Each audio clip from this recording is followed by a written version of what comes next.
စိတ်မကြည်တဲ့လူကဒါနကောင်းမှုလုပ်ဖို့လည်းစိတ်ဝင်စားဘူးသီလဆောက်တည်ဖို့လည်းစိတ်ဝင်စားဘူးနော်စိတ်ကြီးလာတဲ့ပုဂ္ဂိုလ်ကစဉ်းစားပြီးမလုပ်ရကောင်းမလဲနောက်ဆုံးမှအိမ်မှာရှိတဲ့ဘုရားရှင်လေးတန်ရှင်းလုံးမှပဲဘုရားပန်းလဲအောင်မှပဲရေချမ်းကတ်လူအောင်မှပဲဒါနကောင်းမှုတစ်ခုလုံးအောင်မှပဲသီလဆောက်တည်အောင်မှပဲတရားအထောက်အောင်မှပဲဆိုတဲ့ကောင်းမြတ်တဲ့ပဲစိတ်ကူးစိတ်တန်းလေးတွေပေါ်လာတာအဲ့ဒီလိုပေါ်လာတာဘယ်သူကစွမ်းဆောင်ပေးတာတော့ဆိုအခုပြောတဲ့တတ္တာစွမ်းဆောင်ပေးလိုက်တာပဲဒါကြောင့်မို့ထသလိနီထက္ကရာမှာသဘာဝတရားကိုရှင်းရှင်းလေး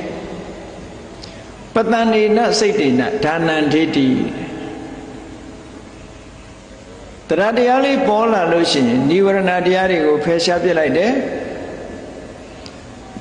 စိတ်ရဲ့ပူပန်မှုတွေကိုလည်းပဲရောကျသွားစေတယ်အဲ့ဒီတော့လူရဲ့စိတ်လေးကကြီးလာတယ်ကြီးနေတဲ့စိတ်ကလေးနဲ့လူဟာဒါနလုပ်တယ်တဲ့သီလဆောက်တည်တယ်ဥပုသ်ဆောင်တယ်ကမ္မထာဘာဝနာပွားတယ်အဲ့ဒီဘက်ကိုတတ္တာကဥလှည့်ပေးတာကောင်းတာတွေလှုပ်ဖြစ်ဖို့အတွက်တတ္တာကဥလှည့်ပေးတယ်အဲ့တော့ဒီလိုတတ္တာဆိုတာကိုမှ